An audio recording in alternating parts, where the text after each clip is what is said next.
부자 청년 이런 제목으로 오늘 새벽에 잠깐 말씀을 재상고하고자 합니다. 부자 청년.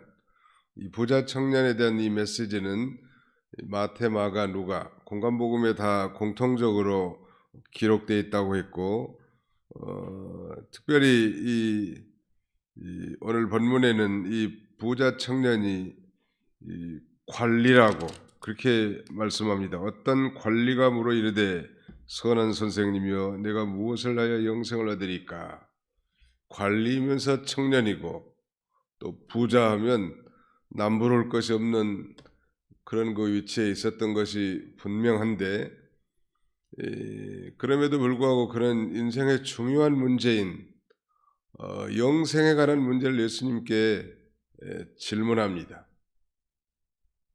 그러나 그의 질문의 내용은 중요한 것이었으나 그 말하자면 영생의 관점, 영생관이 잘못됐다는 말.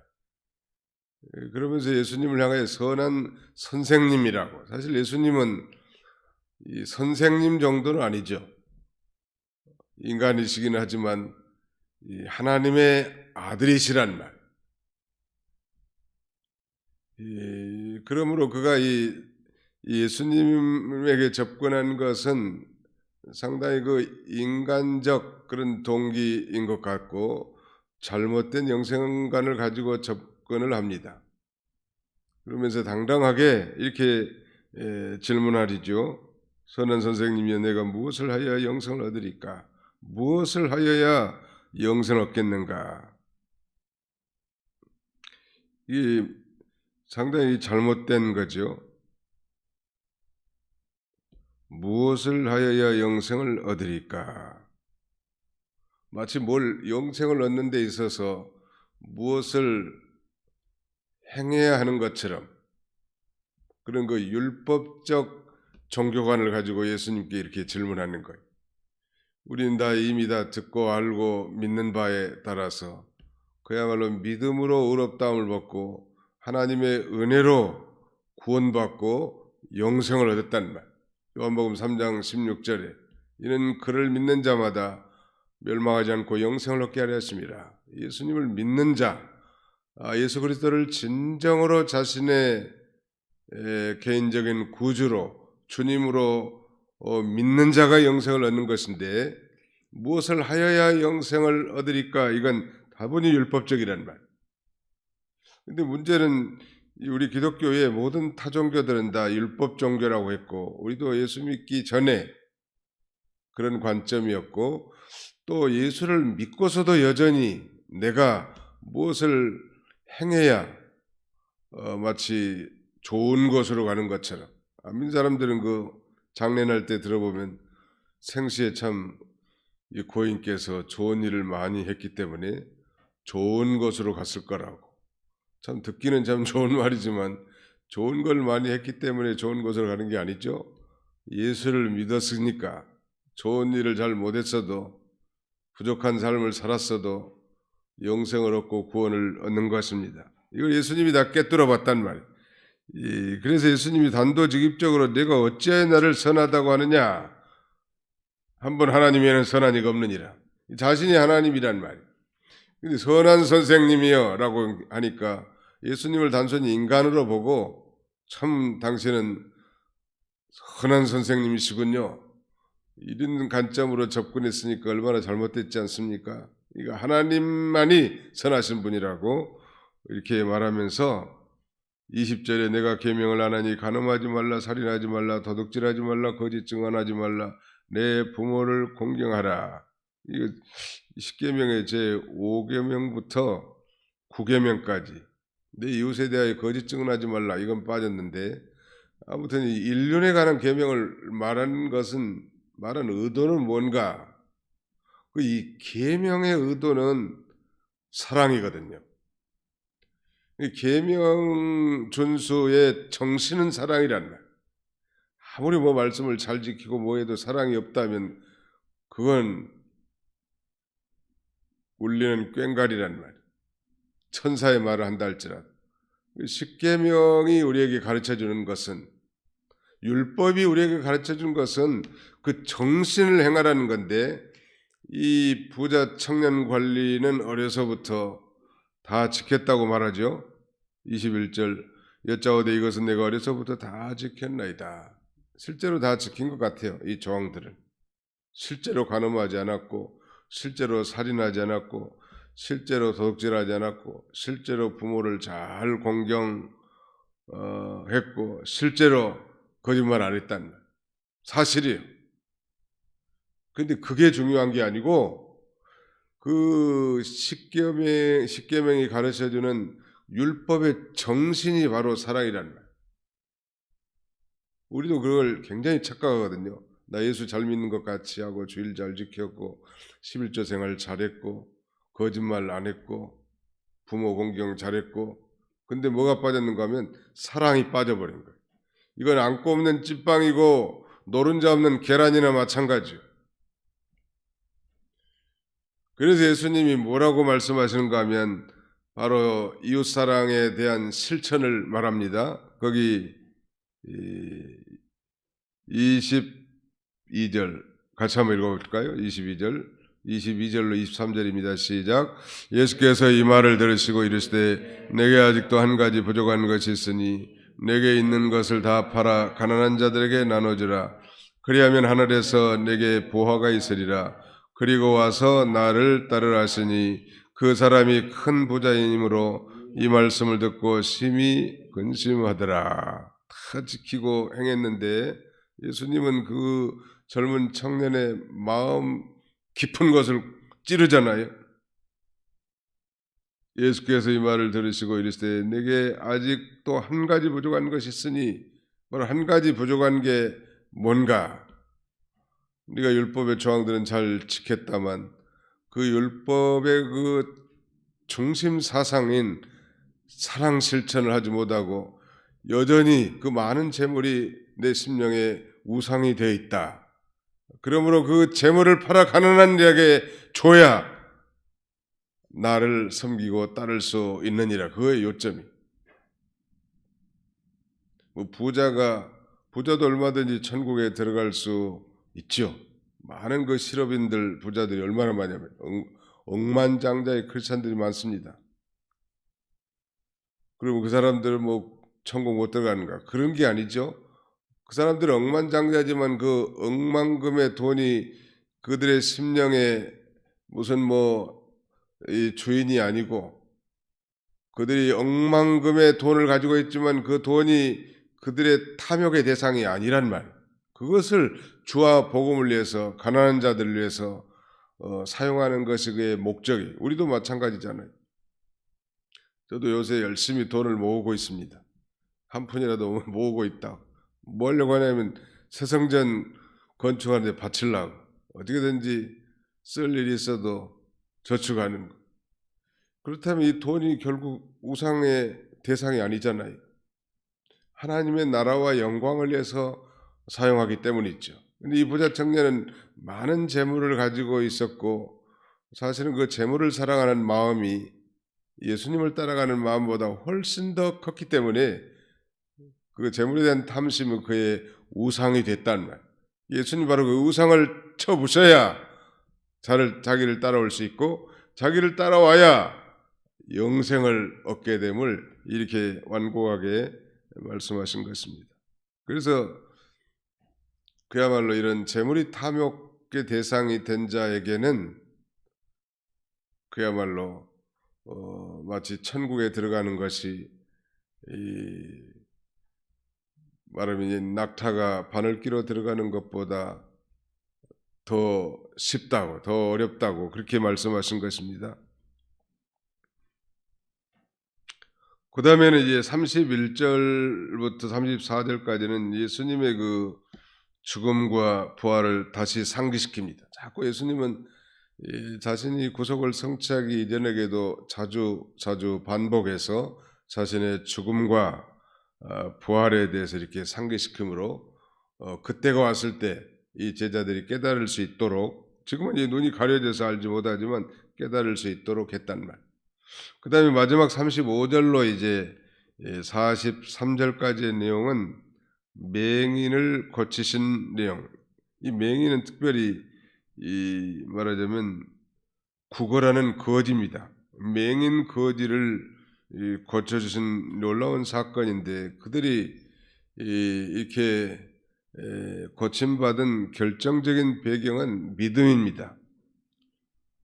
42절 예수께서 그에게 이르시되 보라 내 믿음이 너를 구원하였느니라 하시매 곧 보게 되어 하나님께 영광을 돌리며 예수를 따르니 백성이 다 이를 보고 하나님을 찬양하니라.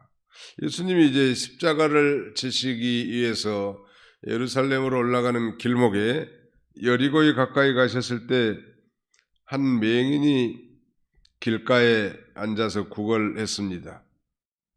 그래서 수많은 사람들이 예수가 그리 지나감을 보고 많은 사람들이 그리 지나감을 보고 이 맹인이니까 그저 소리로 감지한단 말이요.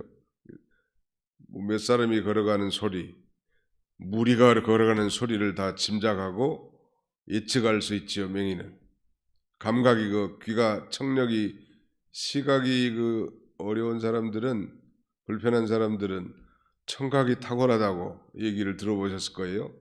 그러니까 갑자기 그날은 다른 날과 다르게 많은 무리가 지나감을 듣고 이 무슨 일이라고 물은데 그들이 나사렛 예수께서 지나가신다 하니 나사렛 예수가 지나간다는 소식을 듣단 말. 근데 놀라운 사실은 그의 고백을 통해서 그가 예수가 다윗의 자손 즉 메시아라는 사실을 믿고 있었던 것입니다. 그러니까 당장 그의 외침은 그의 신앙 고백이에요. 38절 맹인이 외쳐 이르되 다윗의 자손 예수여 나를 불쌍히 여기소서거늘 앞서가는 자들이 그를 꾸짖어 잠잠하라되 그가 더욱 크게 소리질러 다윗의 자손 예수여 나를 불쌍히 여기소서 하는지라. 나사렛 예수여 이렇게도 말할 수 있었겠는데 다윗의 자손 예수여라고 하는 것은 그가 예수님이 다윗의 자손 즉 그리스도 메시아라는 사실을 믿었다는 반증이에요. 이런 믿음은 그로 하여금 사람들의 말림에도 아랑곳하지 않고 다른 사람들 성가시게 하는 것도 아랑곳하지 않고 정말 예수님을 만나 자신의 정말 불치의 이 맹인에서 해방되는 이 시각장애자에서 해방되는 이 결정적인 순간을 놓치지 않기 위해서 그는 아마 사력을 다해서 불렀을 것 같아요. 혹시라도 예수님이 못 듣고 지나갈 수 있고 많은 사람들이 웅성거리는 소리 때문에 혹시 주님이 그냥 지나갈 수도 있기 때문에 우리도 이런 심정으로 기도한다면 하나님이 들어줄 것 같아요. 우리 너무 말하자면 묵상 기도를 하다 보니까 잘 졸아요. 또 그 다음에는 뒤숭뒤숭하고 기도줄이 잘 안 잡혀. 저도 여기 앉아서 기도하면 처음에는 이 기도줄이 잘 안 잡혀. 그리고 한 30분 지나고 1시간 가까이 되면 그때 좀 고요한 시간이 오고 그 다음에는 기도가 좀 된단 말. 그래서 아무튼 시간을 좀 많이 들여서 기도하는 게 좋고 금요 기도회 같은 때는 그 다음에는 짧은 시간일 때는 좀 소리를 좀 내서 자기 귀에 들릴 정도라도 기도를 계속 소리를 내면서 이렇게 기도하면 중언부언하지 않고 그 다음에 기도의 줄이 선명하게 잡힌단 말. 얼마나 오늘 주일에 할 일이 많고 하나님 앞에 영광 돌 일이 많은데 이 소리 했다 저 소리 했다 그러면 듣는 하나님께서 헷갈리지 않고서 사람 관점에서 생각할 때 아무튼 외친 거예요. 다윗의 자손 예수여 나를 불쌍히 여기소서. 내가 정말 주님의 은혜를 받을 만한 자격이 0,00001%도 없지만은 그저 당신의 자비와 긍휼만이 내 정말 불치의 소경 가운데서 나를 고쳐줄 수 있는 유일한 분입니다. 다윗의 자손 예수여 나를 불쌍히 여기소서. 아마 이렇게 외쳤을 것 같아. 더 크게 했을지도 모르죠. 그래서 예수님께서 본연이 다 아시면서도 내가 무엇을 하여 주기를 원하느냐 이렇게 물어본 것도 그 소경의 믿음을 상기시키기 위한 것입니다. 예수님 모르겠어요. 지금 이 맹인이 뭘 원하는지 다 안다. 우리도 이 기도하지만 우리가 무엇을 원하는지 하나님이 다 아십니다. 그러면서도 지금 이 맹인에게 예수님은 질문하며 내가 무엇을 해주기를 원하냐고. 솔로몬에게도 그렇게 말씀하지 않았습니까? 네가 무엇을 해주기를 원하는지 한 가지를 구하라고. 하나님께서도 우리에게 동일하게 그렇게 말씀하실 것 같아요. 네가 무엇을 원하느냐? 우리 정말 원하는 바 하나님이 기뻐하시는 뜻이라면 하나님이 그걸 반드시 들어줄 수 있음. 이렇게 질문하는 건 본인이 해결해 줄 수 있다는 증거 아니에요? 내가 무엇을 해주기를 원하느냐?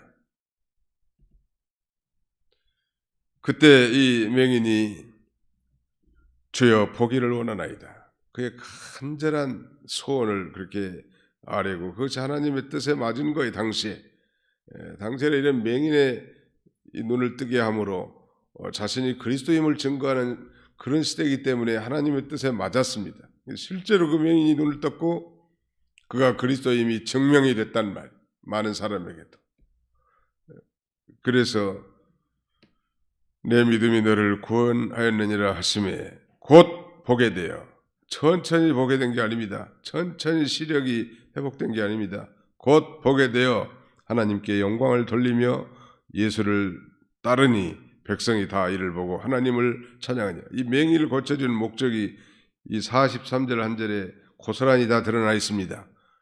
그 맹인을 고쳐준 놀라운 이적의 목적은 첫째, 하나님께 영광을 돌리는 것이고, 둘째, 그 맹인이 예수님을 따르게 되고, 셋째, 백성이 다 이를 보고 하나님을 찬양하니라. 그러니까 하나님께 영광이 돌아가는, 자신이 그리스도임이 증언되는 이 놀라운 이 증거를 보여주시기 위해서 이 놀라운 이적을 일으키신 것입니다. 오늘 말씀을 한번 정리해 봅시다. 말하자면 부자 청년과 영생 문답을 통해서 나는 과연 영생을 얻은 자인가?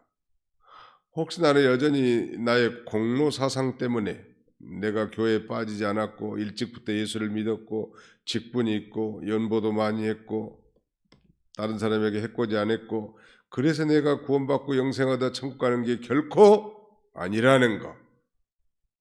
창녀도 예수를 믿으면 천국에 가고 거지, 연보를 한번 내보지 않은 거지도 예수를 믿으면 천국에 가고 영생을 얻고 깡패도 예수를 믿으면 이 구원받아 영생을 얻는다는 것.